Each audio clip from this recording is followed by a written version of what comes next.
Jadi cerita kali ini dialamin sama satu keluarga yang lagi liburan ke taman safari. Ada bapak, ibu, dan 2 anak. Kita sebut aja namanya Pak Arif, Bu Nita, anak pertamanya namanya Rini, dan adiknya namanya Rio. Arif, Nita, Rini, Rio. Betul. Oke. Mereka beda 2 tahun, Rini kelas 3 SD dan Rio kelas 1 SD. Rini sama Rio ini tuh lagi liburan sekolah dan kepengen banget ke taman safari. Akhirnya Pak Arif sama Bu Nita nurutin permintaan anak-anaknya.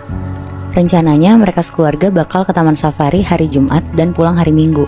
Oh, nginep di sana. Iya. Jadi ceritanya Pak Arif sama Bu Nita mau surprisein anak-anaknya buat nginep di karavan taman safari. Kalian pernah nggak nginep atau tahu karavan taman safari? Gue nggak tahu lagi. Gue juga nggak tahu.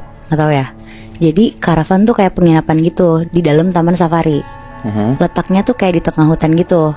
Terus kayak bener-bener ngerasain pengalaman tidur di karavan yang bentuknya mobil gitu.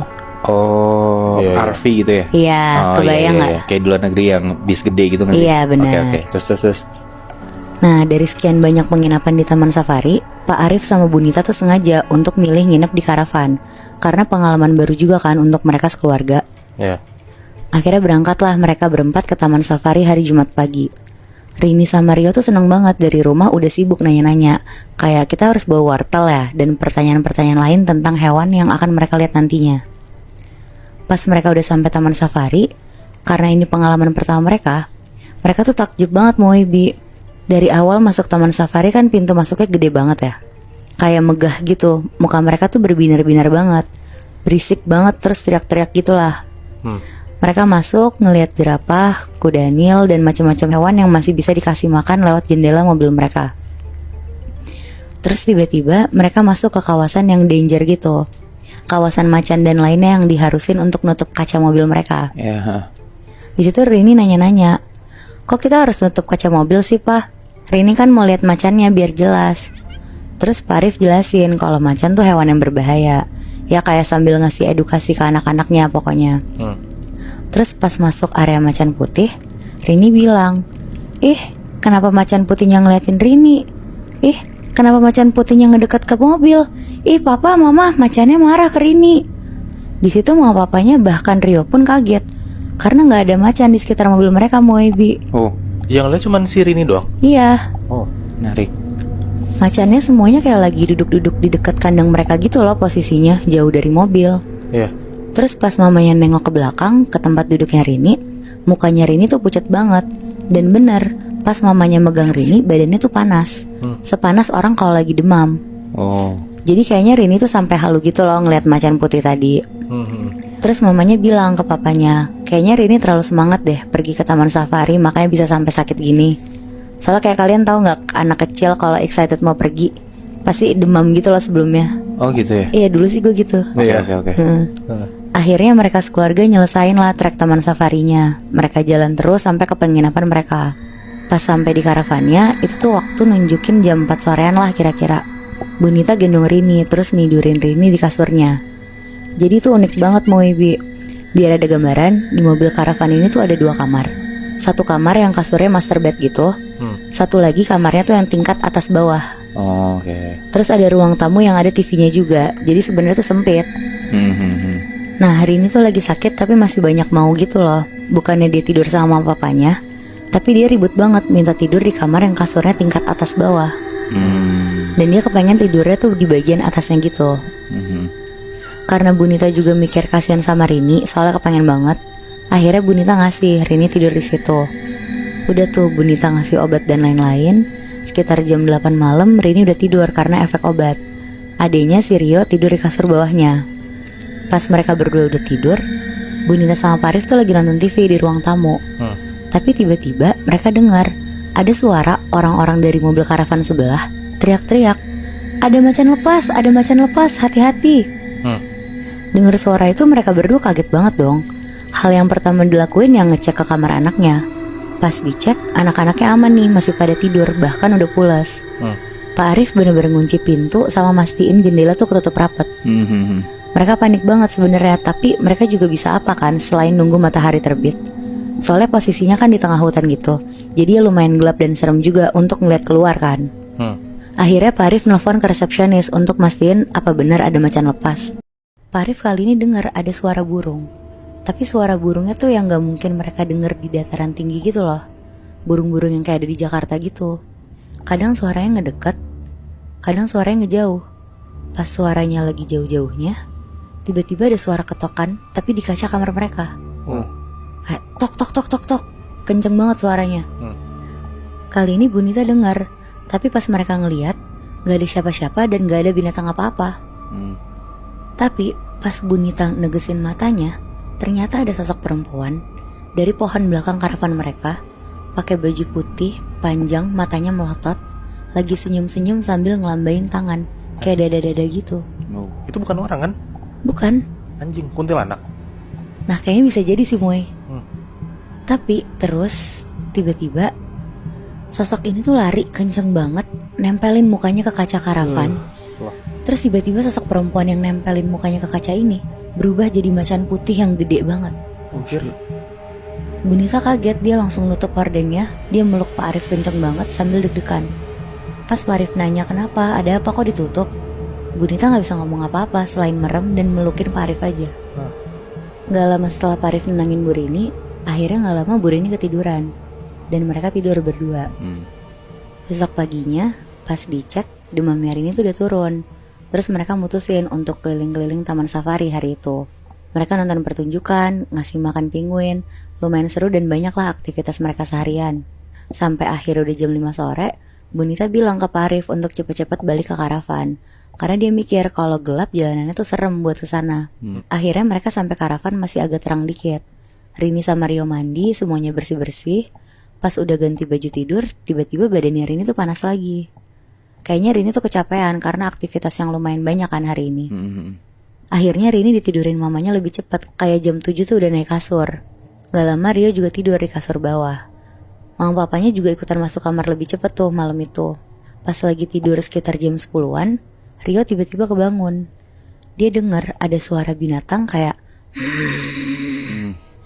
Rio yang masih kelas 1 SD takut banget kan. Dia manggil-manggil kakaknya, Karini, Karini, tapi gak digubris sama kakaknya. Terus Rio mau ngecek kakaknya dong. Dia naik ke atas tangga kasurnya. Pas tangannya udah nyentuh kasur atas, dia dengar suara yang dia dengar tadi tuh ternyata dari atas. Anjing, shit.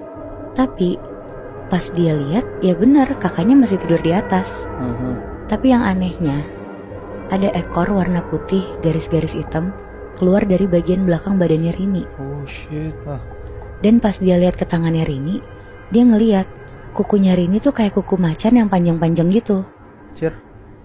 Akhirnya Rio tuh jatuh ke bawah. Dia teriak, "Mama!" Akhirnya papa sama mamanya tuh datang ke kamarnya. Papanya kaget banget ngelihat yang tidur di kasur ini udah bukan Rini, tapi sosok macan putih. Fuck. Anehnya di situ mamanya Rini tuh nggak kaget sama sekali Moebi. Dan malah tenang terus nempelin mulutnya ke kuping macan ini. Sambil kayak bacain doa-doa sekaligus bacaan gitulah. Gak lama Rini bangun dan berubah jadi Rini lagi. Pas suaminya nanya, kok bisa? Rini kenapa? Kenapa Rini bisa berubah jadi macan? Di situ mamanya minta maaf karena gak pernah cerita ke papanya. Jadi macan putih ini tuh makhluk yang jagain Rini. Tapi Rini tuh gak tahu sama sekali tentang makhluk yang jagain dia. Yang tahu tuh mamanya, karena sebenarnya macan putih itu adalah makhluk penjaga, turunan dari keluarga mamanya. Sebenarnya Bu Nita udah mulai curiga waktu Rini ngeliat macan yang deketin mobil mereka. Dan mamanya mikir kalau makhluk penjaga Rini itu ngerasa kepancing ngeliat macan putih lainnya. Oh shit. Tapi berarti Nat, penjaganya si Rini ini sosok cewek kuntilanak itu atau macan sih? Jadi itu tuh sosok siluman gitu loh Moy. Dia tuh bisa berubah jadi cewek, terus bisa juga berubah jadi macan. Tapi kenapa sosok siluman ini nunjukin dirinya jadi cewek kayak seakan-akan nakutin Rini gitu? Soalnya dia kayaknya pengen nunjukin dirinya aja sih Bi. Soalnya kan si Rini juga gak tahu kan dia dijagain sama sosok itu. Iya bener. Kan kalian tadi udah cerita tentang pasar setan. Nah sekarang gue punya cerita tentang 6 anak muda yang hampir kejebak di pasar setan. Oh shit. Jadi ada anak muda, kita sebut aja namanya Adit. Adit ini tuh anak kuliahan semester 8 yang lagi libur. Terus bingung mau liburan kemana. Akhirnya dia mutusin untuk naik Gunung Arjuno. Tapi sebelum ini tuh ngajak sahabat-sahabatnya dulu nih buat nemenin si Adit ini naik gunung bareng. Oke. Pas teman-temannya semuanya udah mau, Langsung lah mereka semua berangkat tuh abis subuh. Adit berangkat dari Gresik dan nyampe ke Tretes jam 8 pagi.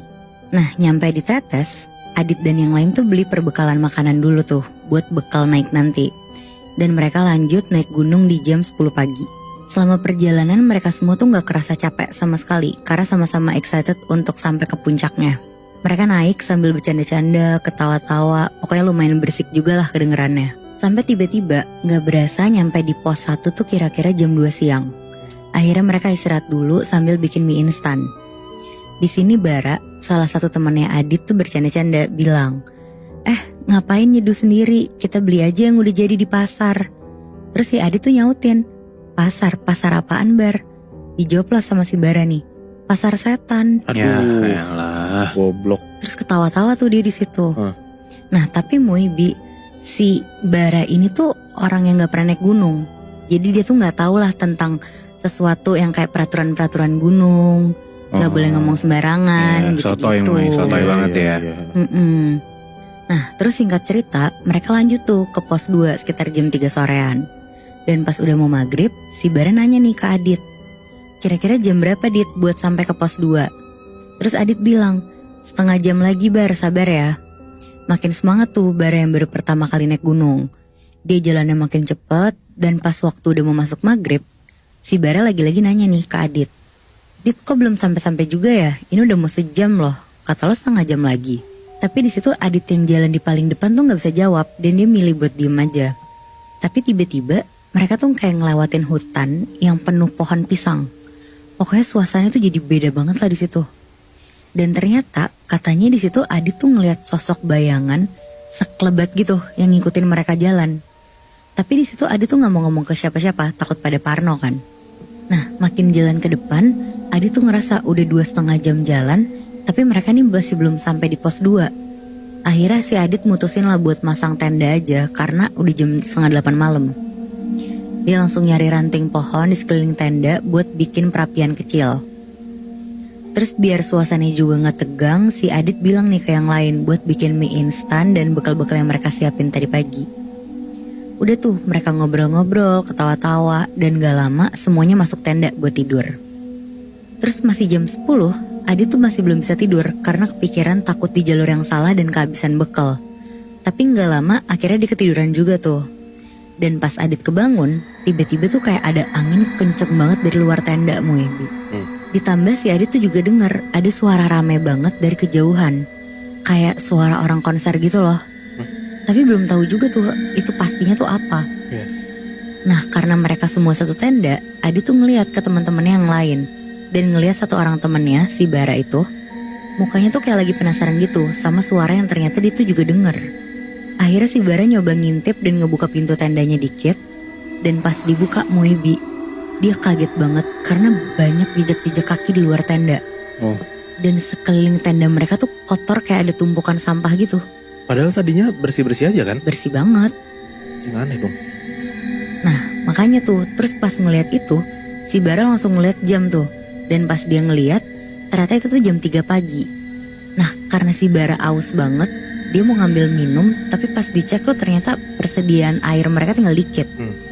Jadi si Bara mikir, tadi dia tuh inget kayak ngeliat sumber air gitu di belakang tenda mereka.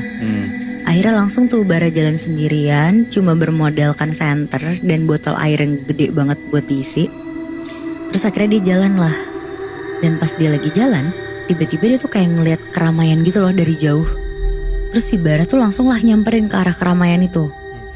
Terus pas dia sampai di sana, Bara tuh ngeliat banyak orang jalan, tapi mukanya tuh pucet semua. Di jam 3 pagi itu. Di jam 3 pagi itu Bi. Gak masalah dia jalan sendirian Bi anjir. Itu dia. Iya berani banget kan. Di situ Bara tuh ditawarin sama salah satu pedagang di situ buat beli jaket karena emang udaranya juga lagi dingin. Tempatnya tuh kayak tempat pasar-pasar tradisional gitulah ya. Terus abis itu tuh banyak orang dan banyak juga yang jualan. Kondisinya kayak gitu. Terus akhirnya si Bara nih beli salah satu jaket di penjual itu. Terus langsung lah balik ke tenda buat mau ngasih tau temen-temennya nih kalau ada yang jual jaket. Pas si Bara ngasih tahu tentang keberadaan pasar itu, temen-temennya tuh karena penasaran semuanya langsung ninggalin tenda tuh buat ngecek, termasuk si Adit juga Muibi. Tapi pas sampai di sana semuanya tuh bilang kalau nggak ada satu orang pun di tempat itu. Jadi tempatnya tuh kosong gitu, nggak ada pasarnya.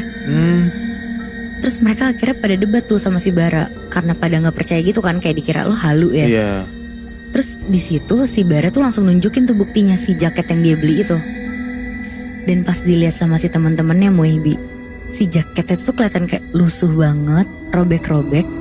Tapi kalau si Bara ngelihat ke jaket itu, jaketnya tuh bagus banget kayak baru. Oh.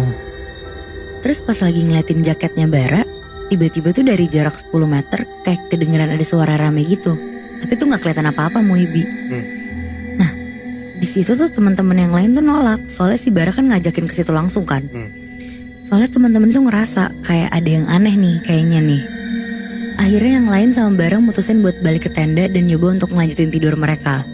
Mereka tuh makin takut keluar karena dari dalam tenda mereka aja Muibi kedengeran suara gamelan dan keramaian tuh makin keras banget.